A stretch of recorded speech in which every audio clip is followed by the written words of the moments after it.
इंसान के ऊपर जितनी भी मुश्किलें मुसीबतें आती हैं, इन सब को दूर करने के बेशुमार तरीक़े हैं, बेशुमार सबब हैं, और सबसे बेहतरीन तरीक़ा और सबब ये है कि अल्लाह की बारगाह में दुआ करना। अब कबूलियत दुआ की भी कुछ सूरतें होती हैं कि बंदे की दुआ कबूल हो। देखिए, पहली बात तो ये है कि अल्लाह ताला बंदे की दुआ करना बहुत पसंद फरमाता है कि ये बंदा अल्लाह की बारगाह में मांगता है। देखिए कि हमारे आका हज़रत मोहम्मद मुस्तफ़ा सल्लल्लाहु अलैहि वसल्लम ने हर लिहाज से हमारी रहनुमाई फरमाई और दिए जला के, रोशनी जला के हमारे सामने रख दी कि मेरे ग़ुलामों, कभी भी अल्लाह की रहमत से मायूस ना होना, तुम मेरे रब से मांगते रहना। मैं तुझे रब का दरवाज़ा दिखा के जा रहा हूँ, तुम मेरे रब की बारगाह में मांगते रहना।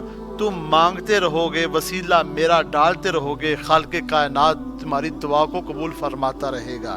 बाज़ लोग होते हैं वो कहते हैं कि मेरी तो दुआ अल्लाह कबूल ही नहीं करता। ऐसी बात नहीं है। देखिए, हमारे आका सल्लल्लाहु अलैहि वसल्लम ने इरशाद फरमाया है कि मेरे रब से नमक भी मांगो। फरमाया, जूती का तस्मा गुम हो जाए तो वो भी रब से मांगो, छोटी सी छोटी चीज़ भी रब से मांगो। ये अहमियत दिलाई जा रही है दुआ की कि दुनियादार जो बड़ा आदमी होता है, दुनियादार बादशाह होता है, उसके दरवाजे पे जाएं तो उससे छोटी चीज़ मांगे। अब कोई बंदा दुनिया के अंदर जाकर किसी बादशाह के दरवाजे पे जाकर नमक नहीं मांगता, जूती का तस्मा नहीं मांगेगा। अगर मांगेगा वो कहेगा तूने मेरी तौहीन की है। ये इस लिहाज क्योंकि मैं बहुत बड़ा हूँ, मुझसे बड़ी चीज़ मांगो, जबकि वो बड़ा नहीं होता, वो अदना होता है। बड़ी तो है अल्लाह की ज़ात जो छोटी शय भी देती है, बड़ी चीज़ भी मिल जाती है।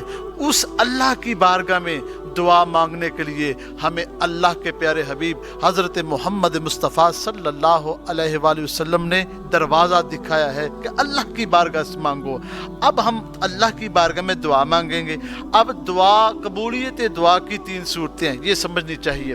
पहली सूरत ये है कि मनो अन कबूल, यानी कि बंदा जब दुआ मांगता है तो जिस नीयत के लिए दुआ मांगता है, जिस मकसद के लिए नियत करके दुआ मांगता है कि मुझे ये मिल जाए, जिस मकसद को हासिल करने के लिए दुआ मांगता है, कि बाज़ दफ़ा तो इंसान दुआ मांग के घर नहीं आता या घर में बैठ के दुआ मांग रहा है, अभी चेहरे पे हाथ नहीं फेरता तो उसकी दुआ कबूल भी हो चुकी होती है और उसे अता भी हो कर दिया जाता है। तो बंदा समझता है मेरी ये दुआ कबूल हुई है। और बाज़ दफ़ा दूसरी सूरत यह है कि बेहतरीन मुतबादल अता करना, कि इंसान दुआ तो करता है लेकिन उसको उसी सूरत में अता नहीं होता, तो इंसान समझता है मेरी दुआ कबूल नहीं हुई। ऐसी बात नहीं है। हमारे आका सल्लल्लाहु अलैहि वसल्लम ने ये भी हमारे लिए रहनुमाई फरमाई है कि मेरे ग़ुलामों, बाज़ दफ़ा तो तुम्हारी मर्ज़ी के मुताबिक तो अल्लाह अता नहीं करेगा, लेकिन ये मतलब नहीं है कि तुम्हारी दुआ कबूल नहीं हुई तो अल्लाह तुम्हारी सुनता नहीं है। अल्लाह दुआ कबूल भी फरमा रहा है, तुम्हारी दुआ को सुन भी रहा है, तुझे अता भी कर रहा है। उसकी क्या सूरत है? उसकी सूरत ये है कि वो बदल इख्तियार कर देता है, यानी कि वो जो बंदे ने उसकी बारगाह में मांगा उसके लिए बेहतर नहीं था, लेकिन अल्लाह तबारक व तआला ने उसका मुतबादल रास्ता इख्तियार करके उसे अता कर दिया। इस मसलहत को बंदा तो समझ नहीं रहा होता कि अल्लाह ताला की हिकमत क्या है, इसमें राज क्या है, तो बंदा कहता है कि मेरी दुआ कबूल नहीं हुई। ऐसी बात कहना ये अच्छी बात नहीं है, ये अमल अच्छा नहीं है। बंदा अल्लाह की बारगाह में जब दुआ करे, पहली बात तो यह है कि गुमान ये हो कि मेरी अल्लाह ताला कबूल फरमा लेते हैं। तो पहली सूरत तो हम समझ में आ गई। दूसरी सूरत जो है कि जो मुतबादल तरीका इख्तियार किया जाता है और तरीके से अता किया जाता है, हजूर फरमाते हैं अल्लाह ताला दुआ तो कबूल फरमा लेते हैं, बंदे की मंशा और बंदे की मुराद और बंदे की जो सोच होती है उसके मुताबिक तो उसे मिलता नहीं, लेकिन मिलता क्या है उसके लिए बेहतर जो होता है अल्लाह ताला उसे वो अता करते हैं। वो क्या अता करते हैं? कभी तो अल्लाह ताला उसको बीमारी से महफूज फरमा देते हैं, कभी तो अल्लाह ताला उसको आफात से महफूज फरमा देते हैं, कभी किसी सूरत में कभी सूरत किसी सूरत में। इसकी मिसाल यूँ समझिए कि एक बाप अपने बेटे को लेकर बाजार जाता है, तो रास्ते में बेटा बाप को कहता है कि मुझे पैसे 20 रुपए दे दीजिए, मैं फ़लाँ चीज़ खरीद लूँ।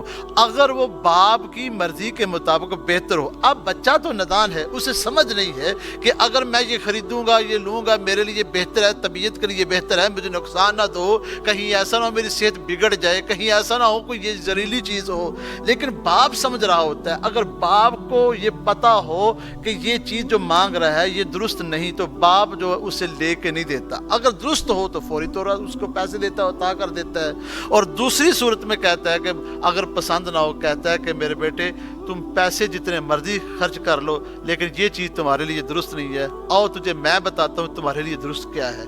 इसी तरह कि अल्लाह तबारक व तआला भी बंदे को उसकी मर्जी के मुताबिक अता नहीं करते। पहली सूरत में फौरी तौर अता कर देते हैं जो उसके लिए बेहतर होता है, दूसरी सूरत में उसके लिए बेहतर नहीं होता तो अल्लाह ताला उसका बदल इख्तियार कर देते हैं। और तीसरी सूरत क्या है, हजूर अलैहिस्सलाम फरमाते हैं कि ज़ख़ीरा आखिरत, जब क़यामत का दिन होगा अल्लाह ताला उसे इतना अजर देगा, इतना अजर देगा, जब वो अपने अजर को देखेगा तो अर्ज़ करेगा या अल्लाह इतना अजर। तो अल्लाह ताला फरमाएगा मेरे बंदे दुनिया के अंदर तो दुआएं मांगता रहा, हमने तुम्हारी दुआओं को कबूल फरमा लिया, लेकिन तेरी मंशा के मुताबिक हमने तुझे अता ना किया क्योंकि वो तेरे लिए बेहतर नहीं था। अब मांगा तो तूने था ही, हमारे अकाउंट में, हमारे ख़जाने में तेरी नेकियां थी, हम ज़ाया नहीं करते। तुम्हारा मांगना इतना बड़ी इबादत थी कि हमने उसका अजर रख दिया। जब वो देखेगा अजर अपना तो उसको हसरत पैदा होगी, वो कहेगा या अल्लाह दुनिया के अंदर जितनी भी दुआएं मांगी हैं उस दुआओं का काश मुझे अजर दुनिया में ना मिलता, सारा आखिरत में ही मिल जाता।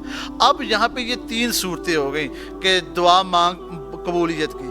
अब यहाँ पे कुछ लोगों का सवाल उठता है कि बंदा दुआ मांगता कबूल क्यों नहीं होती। भाई ऐसी बात नहीं है। हजूर अलैहिस्सलाम फरमाते हैं, हजूर का फरमान सच्चा और फरमान भी सच्चा, हजूर भी सच्चे और हजूर का रब भी सच्चा।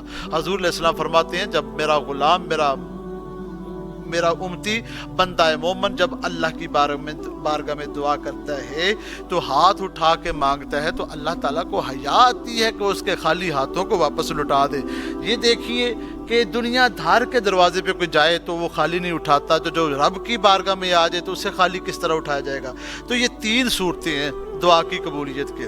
पहली सूरत ये समझ में आ गई कि अल्लाह तबारक तआला फौरी तौर अता कर देते हैं। दूसरी सूरत ये है कि अल्लाह ताला उसका बदल इख्तियार करते हैं, किसी और सूरत में अल्लाह ताला उसे अता कर देते हैं। और तीसरी सूरत जो सबसे बेहतरीन सूरत है, अल्लाह ताला जिस चीज़ को तरजीह देते हैं अल्लाह ताला उसे आखिरत में अजर अता फरमा देंगे।